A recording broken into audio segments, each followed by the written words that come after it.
Oke, baik. Selamat malam, Pak Yundro, Pak Yuwan. Perkenalkan, kami dari kelompok IDX Sektor Barang Konsumen Primer akan mempresentasikan hasil kerja kami. Kami terdiri dari 5 anggota kelompok. Yang pertama Wage Arok, kedua Wildan Christian, saya sendiri. Kemudian yang tiga Yohanes Vito, yang keempat Petro Seno, dan kelima Anata Ginting. Di sini kami akan mempresentasikan sektor barang konsumen primer atau kodenya IDXN non-CEC. Pada bagian pertama ini kami akan menjelaskan tentang penjelasan sektor. Nah,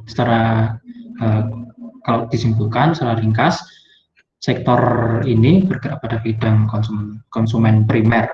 Artinya, sektor ini lebih kepada kebutuhan primer atau barang-barang konsumsi. Nah, artinya, sektor ini tentu banyak dikonsumsi oleh masyarakat sehari-hari. Nah, ciri-cirinya tentunya kalau dikonsumsi sehari-hari maka sektor ini tidak bergantung pada kondisi ekonomi, tetapi lebih bergantung pada konsumsi produk atau biasa disebut dengan saham defensif. Nah, ciri yang lain untuk sektor ini tuh sahamnya cenderung lebih stabil ya, tentu karena lebih sering dikonsumsi sehari-hari itu maka sahamnya cenderung lebih stabil dan barangnya juga mudah laku, lalu banyak bahan bakunya juga mudah. Nah, itu penjelasan secara singkat mengenai sektor yang kami bahas.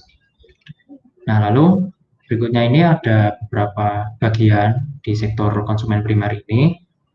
Ada 4. Yang pertama yaitu food and staples retailing, yaitu tentang retail barang primer itu biasanya di supermarket seperti itu. Lalu ada makanan dan minuman, ada tembakau atau rokok biasanya.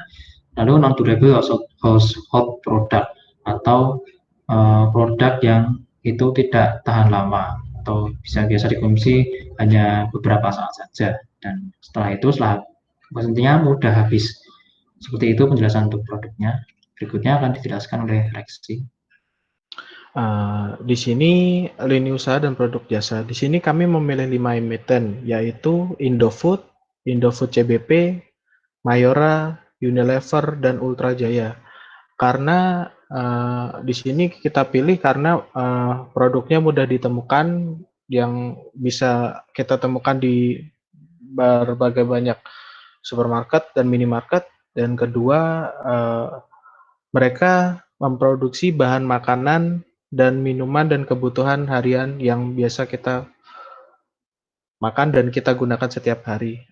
Di sini juga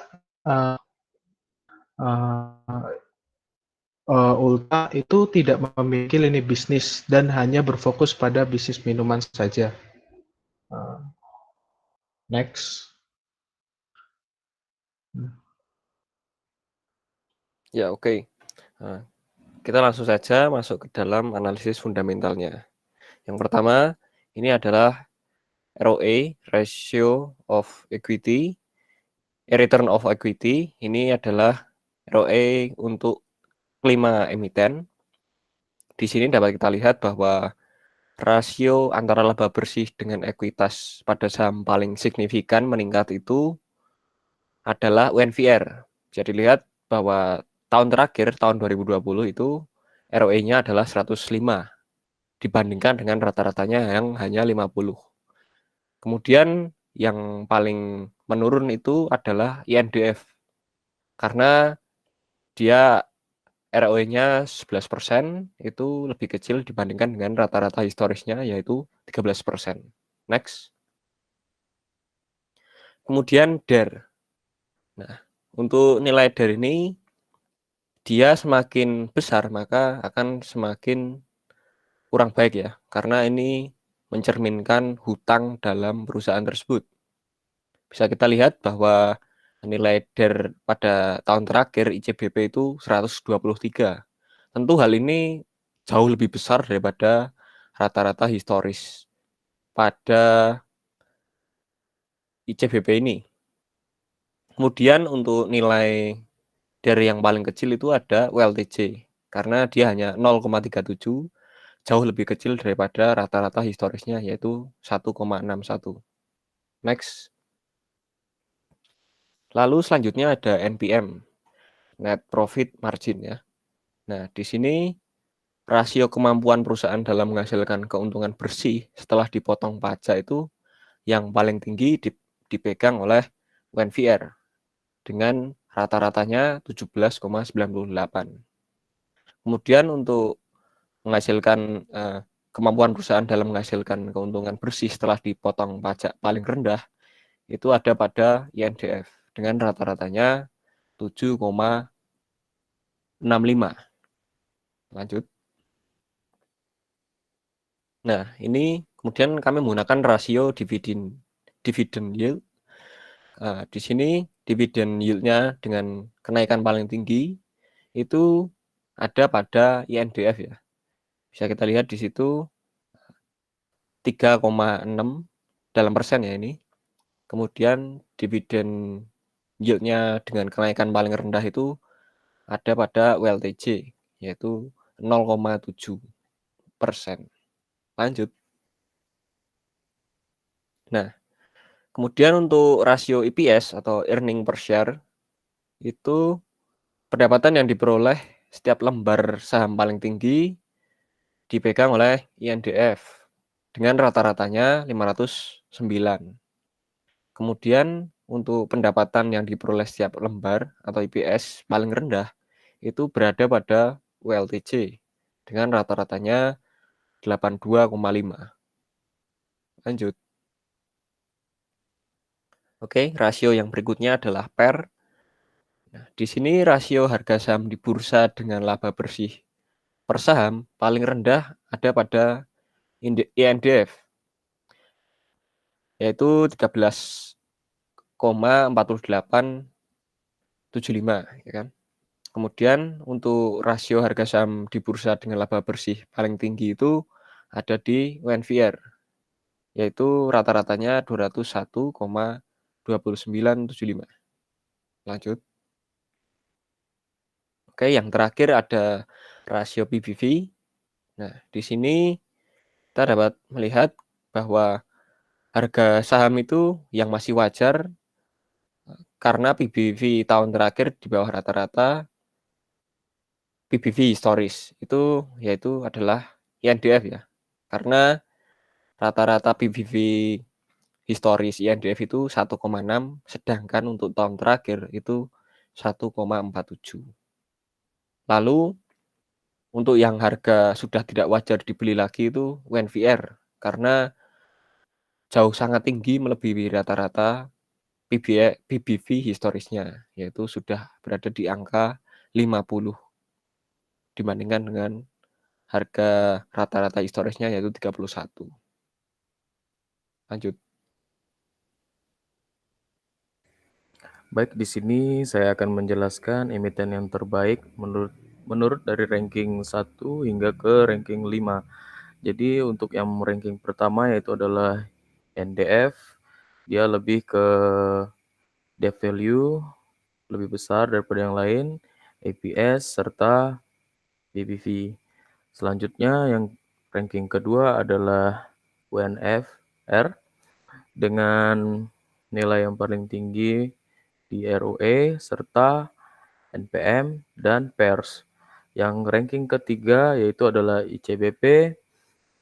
Di sini dari hasil semua perhitungan tadi dia pas di peringkat ketiga. Selanjutnya adalah ranking keempat dipegang oleh ULTJ dengan lebih besar lebih kecil di DER-nya. Selanjutnya yang paling terakhir adalah Enior dari semuanya yang paling rendah. Sekian dari saya.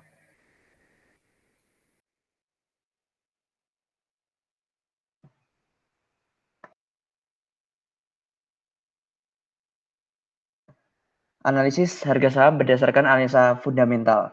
Di sini kami akan menjelaskan bahwa di sini menggunakan si book value dan pertama ULTJ itu masuk di underprice karena dari si book value-nya di angka 392,47 sedangkan di price-nya di harga 1540.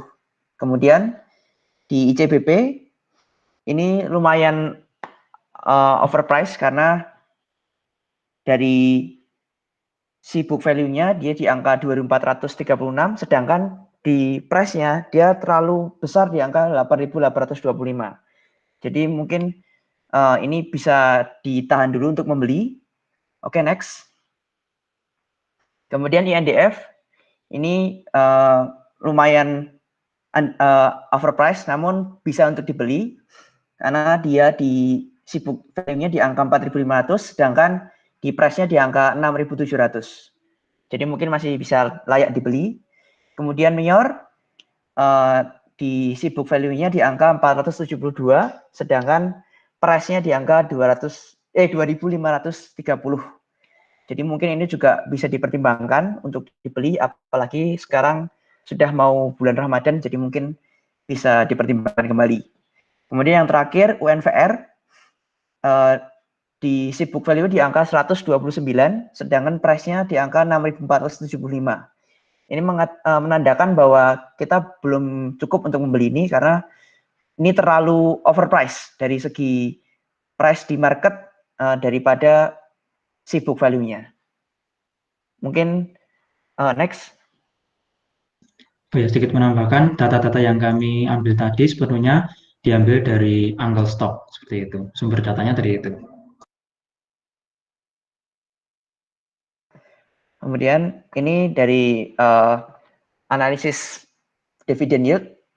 Jadi kami di sini menggunakan 5 tadi dan terlihat di sini bahwa Indofood PDI NDF atau Indofood Sukses Makmur dia memiliki dividend yield yang growth, yang sifatnya growth, dan alasan lain kami memilih INDF ini memiliki value terbesar.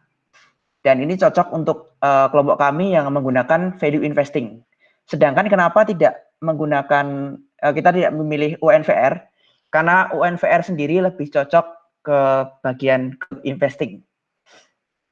Mungkin ya kalau dari yang 3 lain emiten lainnya itu lebih ke sideways, jadi mungkin untuk value investing dan growth investing kurang cocok untuk di 3 emiten tadi, emiten ini, yaitu Unilever, Mayora, dan Ultra Jaya. Mungkin itu. Next. Oke, ini adalah daftar pustaka yang kami gunakan untuk mengerjakan presentasi ini. Oke, demikian presentasi yang dapat kami sampaikan. Terima kasih.